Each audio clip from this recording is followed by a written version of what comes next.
Welcome back, everybody. It's your boy Ray Garvin here for the Draft Network, joined by my man Jaime Eisner. And today we are going to take a look at his most recent 2023 rookie mock draft over at the Draft Network. If you have not checked this mock out, there's a link in the description. Go through the entire mock, look at all the trades. There's some interesting things in this mock, but we're only looking at it from an offensive skill position standpoint for fantasy football purposes. So we're going to be reviewing the picks that Jaime himself made in this mock, some trades right at the top. Jaime, I'll be honest with you, I wanted to be kind of shocked when we got on here to do this one. So I saw a couple of the picks that you made, but I haven't looked at the whole thing, so I'm excited to dive in, man. So just kick us off right at the top. You've got the Indianapolis Colts trading up with the Chicago Bears.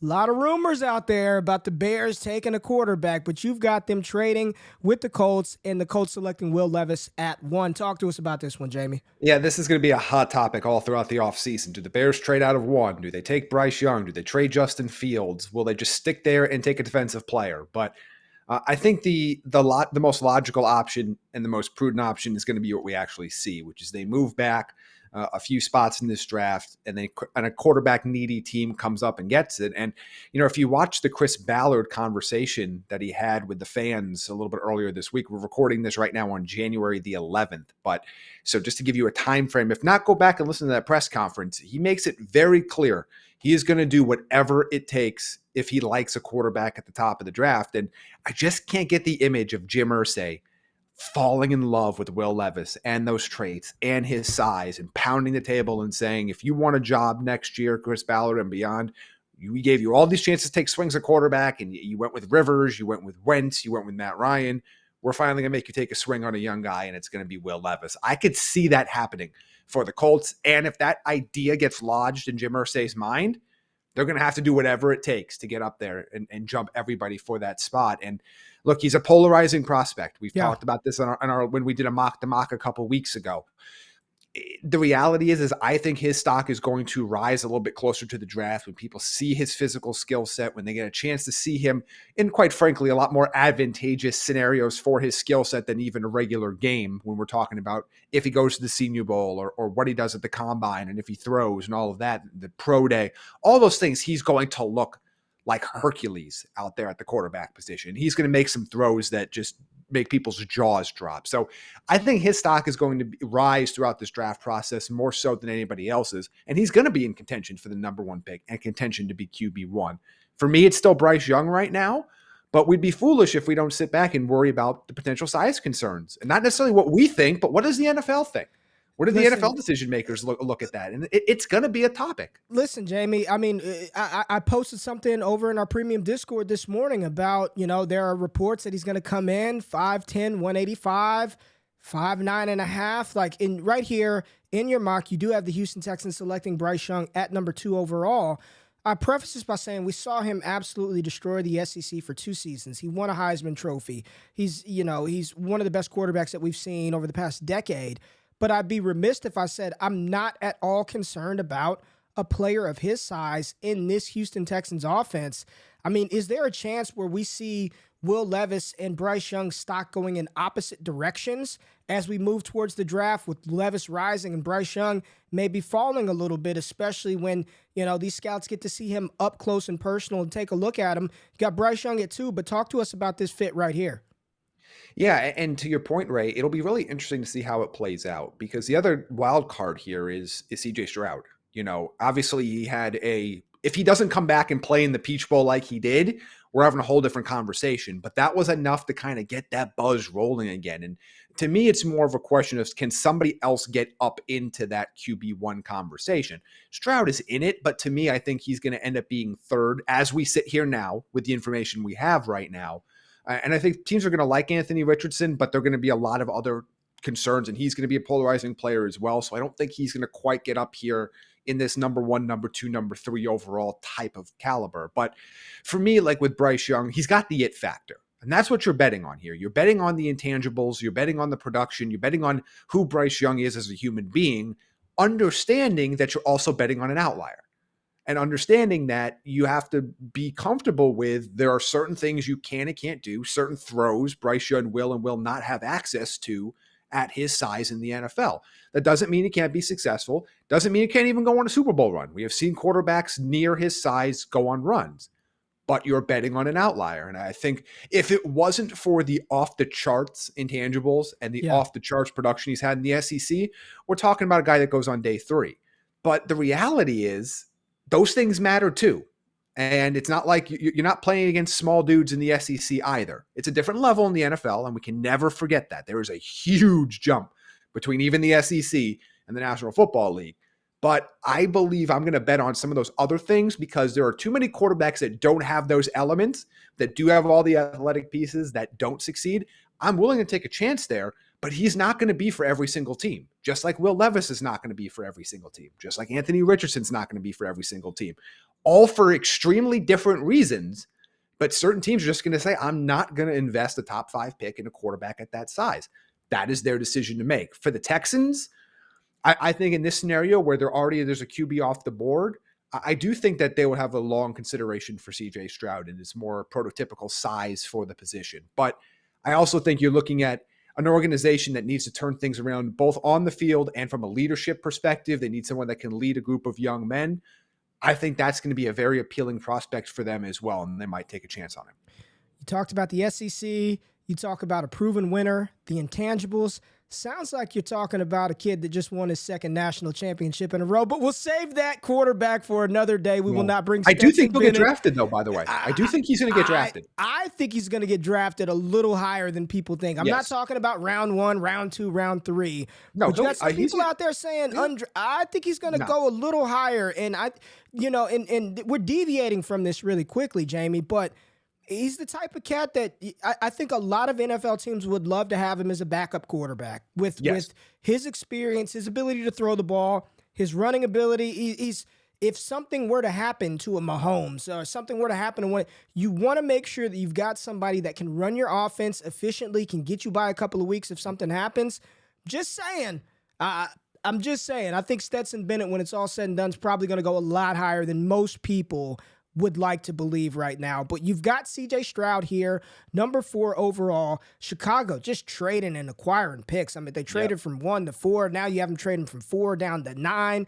This is great for Chicago, great for Justin Fields. I'm not buying Fields being replaced in Chicago. But Carolina, new coach, CJ Stroud at quarterback. You've got weapons on the outside. I love this fit for Stroud in a low-pressure market in a division that's very winnable. I mean, the Jacksonville Jaguars went from worst to first this season. So talk to me about this fit of CJ Stroud, the Carolina Panthers. Yeah, I love this fit right away, and I love this fit for fantasy purposes for Stroud, as you mentioned. You walk in with, Terrace Marshall emerged toward the end of last year. DJ Moore is a star. You've got, you have to see what the running back situation turns into long term. Do you bring back Foreman? Obviously, you have Hubbard there already. For those that see this a little bit later in the draft, you'll see I add them a pass catcher in round 2. I think this is a pretty solid situation for him to fall into, and it's going to create another little run here because I do think there's going to be, as much as everybody likes some of the intangibles that Anthony Richardson brings to the table, I think there's an understanding there's a gap between these top 3 QBs and everybody else right now. And if without the benefit of free agency right now and trades, if you're the Carolina Panthers and you watch Bryce Young and Will Levis go off the board in whatever order in front of you, you're going to have to be aggressive to move up and get one of these other quarterbacks, or you're playing a stopgap option again next year. And I don't think Tepper and head coach to be determined are going to want to do that. So if they're not major players in the free agent market, they're going to need to be major players to move up. And look, they're a candidate to move all the way up to 1 as well. Yeah. I wouldn't rule that out. It's going to be a much more significant package to go from 9 to 1 than 4 to 1, or even in this case, 9 to 4. But they're going to be players in this market as well. And, it's really not a bad situation to be in from a playmaker standpoint. You've got a franchise left tackle in Ike Mekwonu. You can add some other pieces around. You've got a playoff caliber defense in my estimation already. It's actually a pretty solid landing spot for a young guy to walk into, a quarterback. All right, Jamie, at number 10 overall, you did it again. Bijan Robinson to the Philadelphia Eagles. This just feels like such a luxury pick. I don't believe they're going to bring Miles Sanders back. They're not going to roll into next year with Boston Scott or Kenneth Gainwell as their lead backs. It seems quite unfair that this team could literally go to the Super Bowl, win a Super Bowl, and then add a top 3 player in this class at number 10 overall in Bijan Robinson. I'll just say this, Jamie. I want you to be brief because we know he's a stud, but just Yeah. your thought process as to why Philly would take him here at this spot. Yeah, and by the way, I've enjoyed a lot of hate from Eagles fans for this. Here's my thought process, and it's this simple. You are a Super Bowl contender. You might even be a Super Bowl winner by the time the draft comes around. We don't know yet. What player are the Philadelphia Eagles going to take at number 10 that will give them a better chance to win the Super Bowl next year than Bijan Robinson? There isn't one. I understand you don't want to draft the value. I understand positional value. I understand drafting running backs. But to me, I look at this as you are the Eagles. You are trying to win, either get back to the Super Bowl or win your second consecutive Super Bowl, depending on how this playoff run goes. No player that you take there, not an edge, not a tackle, not anybody, is going to have a bigger impact on your chance to potentially win the Super Bowl next season than Bijan Robinson. And the fact that they have an extra first-round pick still coming up later in here with their actual first-round pick, I would not be shy about it. Yes, it's a luxury pick, but we're trying to win Super Bowls. Yep. We're not trying to draft the best value team in the draft. We're trying to win Super Bowls. He in that offense with Jalen Hurts would be incredibly successful for fantasy managers, incredibly successful for himself, successful for Hurts, and gives the Eagles a really, really strong chance to win that division again and be a Super Bowl contender once again. It is a disgusting pick. I mean, just the rich get absolutely richer with Bijan Robinson. Here we go. At 14, you have the New England Patriots selecting the first wide receiver off of the board. And this is a changeup because for the last 52 mocks that we've done, Quentin Johnston has been wide receiver 1 off of the board. But you have the Patriots going with Jordan Addison, the wide receiver out of USC. In my opinion, a little more versatile than Quentin Johnston. I get the upside. We saw Johnston in the championship game not do much. I'm not going to say that was all him. A lot of that was the quarterback. But just talk to me as to why New England feels that Jordan Addison is a better fit opposed to all the other receivers. Yeah, and obviously we're talking about different styles of players, but let's go back to the big USC receiver from last year, Drake London, and where we were in this process. Now, he had an injury, and I understand that affected it. But we kind of tried to find reasons why Drake London wasn't the wide receiver 1 for so long. And we brought up, and everyone talked about Garrett Wilson and Chris Olave and all these other players.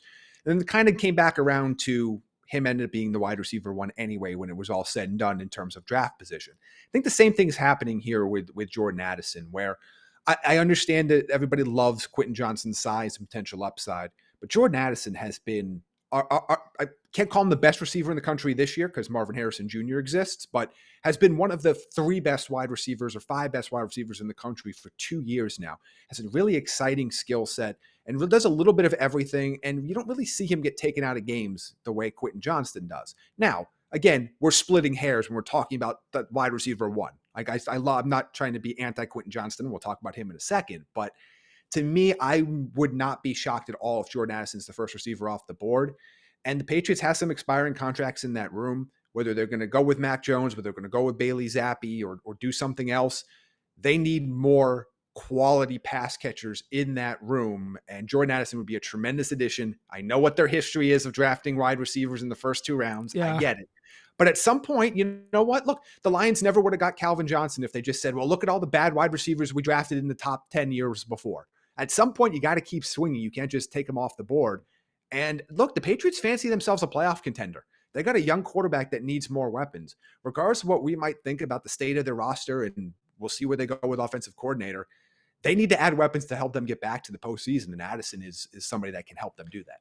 Yeah, and there's no guarantee that Jacoby Myers is back on that roster, and they can't go into next year with Aguilar, Kendrick Bourne, and Devontae Parker and Tyquan Thornton as their lead receivers. I think Addison's skill set, his ability to create separation quickly, makes him an ideal fit in New England. Now, at 18, do not do this, Jamie. I don't know why you did this because fantasy gamers are not going to. Why on earth would you put Quentin Johnston to the Detroit Lions when they have the sun god, Amon-Ra St. Brown? We're seeing flashes from Jamison Williams. Why do you just want to create a cluster in Detroit with the selection of Quentin Johnston? Yeah, I figured this would not go over well with fantasy managers, but I think he'd be a great fit for that offense. DJ Chark's on a 1-year deal. I think this could be an easy DJ Chark replacement with a lot higher upside and gives them a little bit of a different element to that offense. Jameson Williams is a stud. I expect him to have a huge role next year. We didn't even really get to see really much from him at all. I know he had a big run and a big catch, but we're going to really see what Jameson Williams can provide when he's healthy next year. Love the volume that you can bring to Amon-Ra St. Brown, but teams are playing 3 wide receivers now. You need all those options. And look, this is a deal not just for, hey, we want our offense to be great next year too. This is a move for 2 or 3 years from now when you get that young quarterback that you're going to hitch your wagon to. That he's going to walk into a situation where you have 3 young stud wide receivers that all have complementary but different skill sets in that offense and completely opens up the field for you. That to me is an investment in the long-term outlook of we're going to stick a young quarterback in this offense at some point in these next couple years. We're going to put him in an elite situation, whether that's next year or beyond, or we're going to bring in somebody. Like, I don't think we can rule out the next 2 years the Lions might bring in a free agent quarterback or make a trade for somebody. This is about setting up that offense to have as few holes as humanly possible. And to me, given some of the players that went off before then, I thought Quentin Johnston was the best player left on the board for them, even though I'm sure they would like to add some other pieces on defense. I didn't love the value at corner or the interior defensive line at that spot. All right, Jamie, at number 20, I love this pick, and it's a player that I've been talking about for fantasy purposes. If he gets the requisite capital, could push for QB1 off of the board for fantasy purposes. The Seattle Seahawks at 20, selecting Florida quarterback Anthony Richardson. I would hope that if this were the case, they have a plan in place for him. Maybe Geno Smith back on a 2-year deal, which is probably like a 1-year deal. Let Geno tutor, mentor him. And what I love about this fit is if Geno gets paid, Geno's been a backup before. So I think he would be an ideal role model to Richardson. He would help him grow, help groom him. But just talk about this fit of Anthony Richardson to Seattle here at 20, opposed to going quarterback number 3 overall, like we've been seeing in a lot of the mocks. Yeah, I think this is more about getting the value out of the player that you think is going to take some time. And this would be a perfect scenario, just like we talked about a few weeks ago, where I had him mocked to the Giants, where it was under the understanding that Daniel Jones would sign like a 2-year deal and come back. This is the same thing for Geno Smith. And, he needs a spot, I think, for Anthony Richardson to have the most success, where he can sit for 1, maybe even 2 seasons, but also be inserted into a young offense that's building a strong offensive line and has weapons for him. And that's what they have here. The Seattle Seahawks had an elite draft last year. I mean, they found 2 starters on the offensive line. They found a stud at running back. And let's just talk about that lens for a second. So it is a young ascending offensive line with a running game. You've got DK Metcalf long-term. We'll see if Tyler Lockett's still there by the time Anthony Richardson starts, but you probably bring in another receiver at that point. This is a team that I think has the ability to have some patience with Anthony Richardson while also setting himself up to be in a really strong scenario around him on that offense in whether it's 1 or 2 years down the road. So I think that's somebody you invest in at that spot. I'm not passing up on a Jalen Carter or a Will Anderson for that. But if that player falls to me at 20, or even if the Seahawks like him, maybe move up 2 or 3 spots if they're worried that something like that and you give up a mid-round pick, that's okay too. But this is kind of the spot where if he falls to you and you start thinking about the possibilities of what you can, because this is not something that's going to help the 2023 Seahawks. This is something that's going to help the 24, 25, 26, Right. hopefully and beyond Seahawks. So you have to be careful with that. But it's a second of your first round picks. And I think if you are in love with the skill set, and Pete Carroll has the energy and desire to stay in Seattle long enough to groom him, which is another element too. I mean, if he's like, hey, I'm going to retire in a year, maybe he talks to John Schneider and says, no, let's get something else to help our team right away. That's the other component we can't project ourselves. I really like that fit for him. I think he would be in a really strong situation, being patient behind a strong offensive line with weapons. Like, I think that will give him the best potential chance to succeed. And again, it's a really exciting spot for him for fantasy managers as well. If you're looking in dynasty leagues long-term of just like, hey, he's going to be protected. And at worst, he's got DK Metcalf on the outside. That's a heck of a way to start. Agreed. And let's continue. Let's keep the train rolling because the Jacksonville Jaguars just continue to add pieces around their young franchise quarterback, Trevor Lawrence. You have them selecting Michael Mayer. This seems to be a common theme from a lot of draft analysts. I'm seeing Michael Mayer, Doug Peterson's love of the tight end position. Just quickly talk about Mayer. We know he's the best tight end in this class. Just to fit in Jacksonville for fantasy purposes, we would be happy about this, right? Yeah, it's volume. If you're talking about one tight end you can stick into your offense and be a high volume player right away, which is not something that's common. We do not see rookies come in the league and be a high volume option for you. And especially a traditional tight end. We're not talking about Kyle Pitts either, or a traditional tight end. Mayer can be that and have a key role in an offense we know wants to use the tight end. They were pumping targets to Dan Arnold 2 years ago after trading for him. And they were pumping targets to Evan Ingram this year. This would be a great piece because it's a position that Trevor Lawrence wants to target. It's a position that Doug Peterson has an extended history of finding and building successful players in. And for the Jaguars at that spot, you're probably too late for the top tackles. To me, I'm going to take Michael Mayer over the wide receiver 3 here. I think Calvin Ridley is going to be a good player next year. I mean, I know we can't know it. It's been a little bit of a layoff, but it's not like an injury layoff. It's not like we're worried about him coming back from a knee or an ankle or something like that. I like the idea of Christian Kirk and Calvin Ridley and some other pieces there. What they're missing, unless they re-sign Evan Ingram, is that true tight end piece that can be a game changer for them and a math changer on offense. And he's got that ability. And I think this would be the perfect spot for him, even though there is some athletic limitations. This is not Brock Bowers. Right. This is not somebody like that. But I think in that offense, he can be a high impact player and actually give them first round value out of a tight end position that he might not to if he went to some other team in the league. I love this pick here at 24. Not sure who the quarterback is going to be. I have my reservations about Lamar Jackson, but the Baltimore Ravens drafting Jackson Smith-Njigba, one of these players that I feel like out of sight, out of mind. I don't, Jamie, there is no correlation between fantasy success and 40-yard dash time at the wide receiver position. Cooper Kupp, 4.6. Anquan Bolden, Keenan Allen, 4.7, 4.8. We've seen tons of players who are not blazers at the wide receiver position be successful in the NFL, and especially for fantasy. JSN's probably not going to be a blazer, but my goodness, you turn on the tape, this dude on a team with Olave, with Marvin Harrison Jr., with Emeka Ibuka, with Garrett Wilson, led the team in receptions, yards. He's a phenomenal player. I think he's actually going to gain some steam through the draft process as people are like, yo, look, I know he didn't play last year, but let's not forget about what he did as a true sophomore. JSN to the Baltimore Ravens.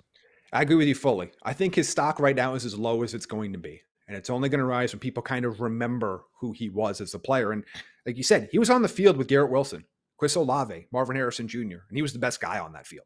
Like, I can't forget that. I can't get that image out of my mind. And look, you're not going to ask him to be Jameson Williams. You're not going to ask him to be that player for you. So while you have to acknowledge that, his 40 time is not going to blow anybody away, this is a guy, especially in Baltimore's offense. I just want this guy to play in the slot and win right away and be a guy that's going to be my hot in RPOs, win over the middle of the field, be a guy that can stretch the field horizontally, not necessarily vertically, be used in a lot of different manners and have reliable hands. And he can be all of those players for them. And I think again, the quarterback situation is who knows what we're going to get there. But to me, the idea of putting Bateman, Jackson Smith-Njigba, and Mark Andrews all together into that offense gives it a new element. It gives them 3 different options that can win in different ways, but all over the middle of the field and win in the ways Lamar Jackson is winning as a passer if he comes back. We saw the Hollywood Brown. Jamie, wait a minute, Jamie. You don't think Deshaun Jackson and Demarcus Robinson and Sammy Watkins are a good receiver core? And James Prochet. You don't like that? Devin Duvernay. You don't like that? No. Tyler Wallace? Yeah, okay. No, Tyler Wallace. Yeah. And no, it just, and it hasn't been for a while.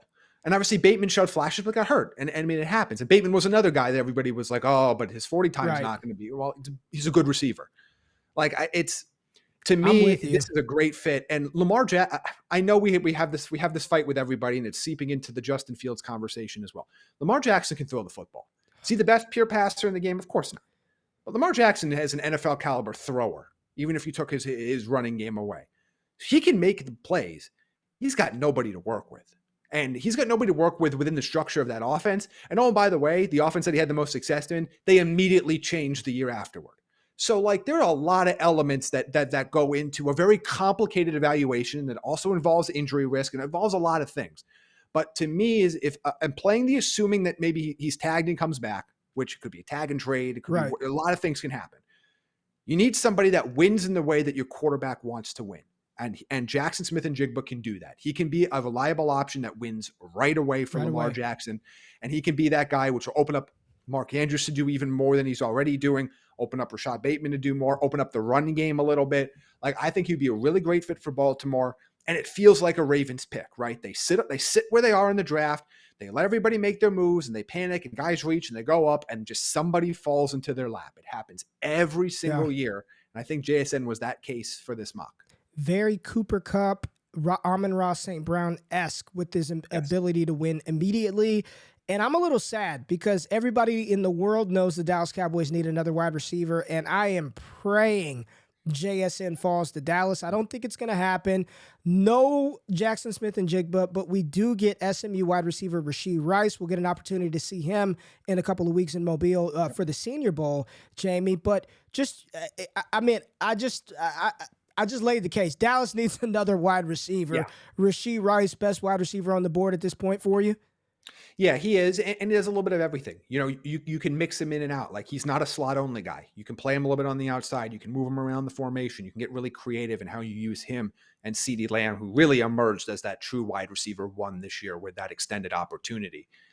To me, look, the Cowboys have been poking around wide receivers for months now. They were obviously infamously in the Odell Beckham Jr. conversation. They end up signing T.Y. Hilton. You know, I think we'll see a little bit better version of Michael Gallup next year. I think people forget, coming back from major injuries, how long it actually takes for athletes of this caliber to recalibrate against the rest of the league and really show themselves, i.e. Saquon Barkley. Look at what Saquon Barkley was last year versus what he was this season. But so I'm looking at the combination of, I like Gallup as a really strong number 3. Obviously, the James Washington stuff didn't work out, but Gallup number 3, you bring in a first-round receiver here, or if you're assuming you're not signing Odell Beckham Jr. as your 2, you got CeeDee Lamb at your 1. Figure out the tight end situation, and I think you've got the weapons on offense that you need to have some success. And I think Rashee Rice is one that's going to be a riser to the draft process, simply because playing at a small school, a lot of people didn't get a chance to see him. They weren't watching him on Big Noon Saturday, so they're going to get a chance to see him in an environment that I think he's going to have a lot of success with in Mobile and at the Combine. All right, Jamie, I'm going to kick it to you for the pick at number 29 because you have a trade here, and you have the New Orleans Saints trading back into the first round, but I don't see any players that they gave up to get here to select Jahmyr Gibbs at 29. What did they give up? They got Sean Payton. You have to give up Sean Payton to Denver. We already know are talking, both unofficially and officially, because Sean Payton doesn't seem to care about what he reveals publicly on TV every week. I'm not 100%. Look, I'm not 100% sure that Sean Payton goes to Denver. I do believe he's coaching in the NFL next year, and I do believe it's going to take at least a first-round pick to do that. So he's going to go somewhere, and I think that this is going to be, if I go galaxy brain for 1 second before we talk about Jahmyr Gibbs, which is another galaxy brain for the Saints in and of itself. But the first one is we're recording this, as we mentioned earlier. This is before Wild Card Weekend. Yep. I'm just going to say, I know we've talked about, Carolina needs a coach, Denver needs a coach, Indianapolis needs a coach. There are 2 teams playing on Wild Card Weekend that I think could enter the Sean Payton sweepstakes. Just walk with me on this journey. If Miami, looks like Skylar Thompson, a quarterback, loses to Buffalo, and Sean Payton goes to Stephen Ross and says, I know you wanted me last year, wasn't ready. I want to come back and I want to be the coach of your football team. Will Stephen Ross tell him no? I'm not so sure. No. Yeah. I'm going to cover your ears for this one, Ray. Oh, I'm ready for it. Bring it on. I know what's coming. Cowboys go into Tampa Bay, and they lose. And this other part's key. And then Sean Payton goes to Jerry Jones and says, I want to be your head coach. Puts him on that spot. Not that they're going to just fire McCarthy and go hire anybody. But Sean Payton says, no, Jerry, I want to be your head coach. I think he's going to listen. Not going to say he's going to do it, but I say he'd listen in that scenario. So I think this is going to be a really crazy run here. And a lot of it's just going to depend on where Sean Payton actually wants to play, or wants to coach. Right. And because I don't think Miami or Dallas fires their coach just because of it. It would only be because a big fish goes to the owner and says, I want to coach for your team, make it happen. Right. If you want to make it happen. But that could get very interesting. So I think the Saints are going to find their way back into the first round as I bring it all the way back to this. The Jahmyr Gibbs pick was interesting for me. And I look at them, and I think we're going to see, if he hasn't already played his last snaps for New Orleans, I think he's going into the final season of playing snaps for New Orleans for Alvin Kamara. They might not be able to trade him before all of the legal stuff from the Las Vegas clears. And that might be in season. But But I look at what Carolina was able to do in the Christian McCaffrey trade. And I look at where New Orleans is, both from a short-term and a long-term picture for roster building, their salary cap mess. It's a perpetual issue for them. And I don't think they're going to want to continue investing a lot of money in that position as Alvin Kamara gets closer and closer to 30. I could see them moving him in probably more likely mid-season than the offseason, but I could see them moving him. And you have an opportunity here to get a truly dynamic game breaker for essentially a free pick. You didn't do anything to get this pick. If Sean Payton decided you wanted to go on TV another year, you wouldn't get this pick. You get a free pick, but you get a chance to reset the money at the running back position, get a true stud at that spot, which will help whatever quarterback of the future you bring in at some point. I would be really tempted here because while there's some other mid-round backs I like, I think there's Bijan, Gap, Jahmyr Gibbs, Gap, everybody else. Okay. And I think that opportunity, given you're late in the first round, given that it's essentially a free pick for you because of Sean Payton, you're not losing anything off of your roster. You don't have to do anything crazy. I might take a swing here at this, and I would love this for fantasy purposes long-term. I would absolutely love this in New Orleans. And obviously, it's a roster that's going to change shape a lot over the next few years. But that level of talent indoors on that team with a potentially, again, his value is only going to get better. He's going to be at his lowest as a rookie if he's splitting time, and whether it's Jameis or somebody else in there, that offense is going to get better. The team is going to get better. There's going to be more weapons there. Just adds another piece to a really young offensive core there in New Orleans at the skill positions. I agree wholeheartedly with you, and I'm all for the Dallas Cowboys bringing in Sean Payton. Let's get it done. I hope we don't lose on wildcard weekend, but get Sean Payton there. All right, Jamie, we are down to the final pick in the first round, and the Kansas City Chiefs are going to attack the wide receiver position, and they select the speedster, dynamic wide receiver out of Tennessee, Jalen Hyatt. How do you think, and my question from a fantasy perspective is, for the last, I don't know how many years, every time Kansas City drafts somebody, we go crazy. Yes. Like, are we going to get it right this time? Does Jalen Hyatt fit? It's funny. You sit back and you look at Mahomes, 5,600 yards, 45 touchdowns. Jamie, they don't have a wide receiver over 1,000 yards. How did he get there? Right? Like, I truly don't. You would expect to see a 1,500-yard receiver, another 1,000-yard. They don't have that. So, realistically, is this a better move for Kansas City, the NFL team, or is this a move that fantasy gamers should get excited about?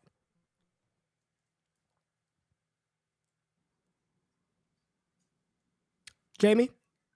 Yeah, sorry, I lost you there for a second. Oh, I said, is this a move for Kansas City? Is this City versus fantasy, right? Yeah. Like, is this a real thing for us in fantasy, or is this more like this is a great NFL fit, but not so much for fantasy football? I think it's a better NFL fit than a fantasy fit, but I wouldn't shy away from it, except for the fact that you and I both know what the ADPs are going to look like. Yep. If and when this happens. And I'm probably, I could say right now, I'm not going to buy at what the ADP cost is going to be. I don't look at Jalen Hyatt as he's going to be a wide receiver one in the traditional sense of the word. But I look at this as they need a field stretcher vertically. They at this point, they don't have Juju under contract long term. They don't have all these pieces. Like Mecole Hardman is an incomplete player if he comes back. Like they don't have the bodies right now that you would ideally want outside of Travis Kelce. And they showed this year they could patch it together with Juju and Valdez-Scantling and Justin Watson and then Jerick McKinnon late in the year. And like they pieced it together, obviously centered around the Hall of Famer that is Travis Kelce and the very soon to be Hall of Famer that is Patrick Mahomes 5 years and 1 second after he walks away from the game. But I think they could add some of these other elements to the offense without overspending. This is not the free agent market where you want to be throwing around a ton of money.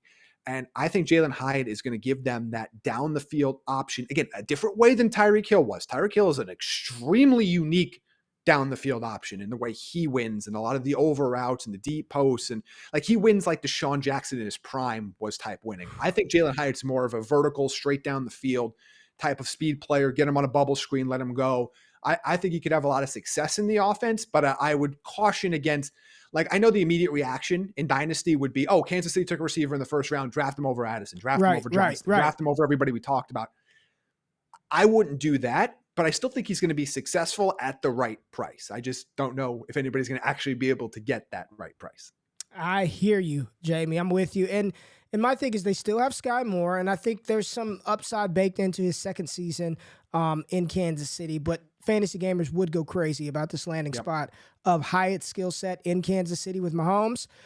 Really quickly, because I want everybody out there watching this video to check out the second round of your mock. So we're not going to go through every position, but I just want to go through a couple of my favorite picks and just get your opinion on it. And I'm going to start with, for me, I love this pick from the Miami Dolphins at 53, assuming McDaniels is still there and all that other stuff. But Zach Charbonnet, talk to us about this fit in Miami in the second round. I think he would be locked into the first round of rookie drafts. This is just such a great fit for Zach Charbonnet in Miami.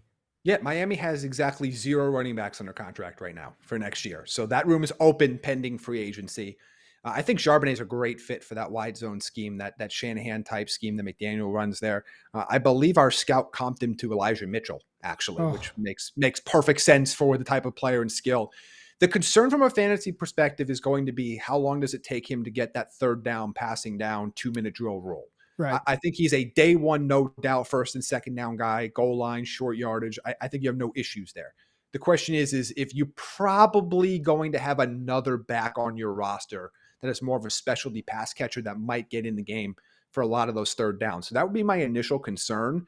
But I think for those that were drafting Raheem Mostert, for those that were drafting Jeff Wilson, or I guess you weren't drafting Jeff Wilson, trading for Jeff Wilson late in that run, this is the same type of guy with a lot of skill set, doesn't have the same injury history as those two guys have, and fresher legs. So I would be really excited about that if that's the pick for Miami. All right, Jamie, I want to hit you with another one that I really like this fit and just get your talk.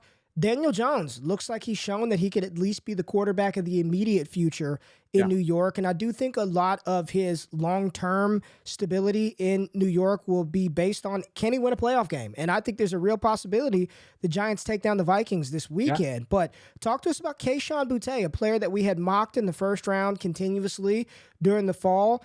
Didn't play that well this fall. There were some issues with him being available for next season, going in, declaring not. We know he's in the draft. But just talk about getting Daniel Jones another weapon, because outside of Chicago, they had arguably the worst wide receiver room in the NFL. This fit of Kayshon in New York.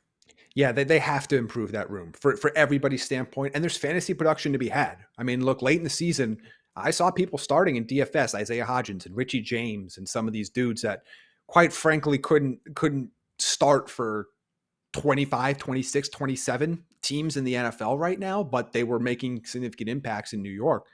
Kayshon Boutte is extremely talented. This was about as bad of a year as you could have in terms of there was off the field stuff, in terms of not criminal off the field stuff, but off the field stuff in terms of like, obviously we've heard about the crazy reports. I will not repeat them here because at this point they're just rumors, but there's that. There was also the like, will he play? Won't he play? There was the scrubbing of social media. You know, that's an off the field thing again. So I want to make it clear. We're talking about trivial things in versus what some players off the field issues are, which are legal, but they're still, they're attitude based, they're teammate based, they're concerned. And it's also, again, it's a young guy.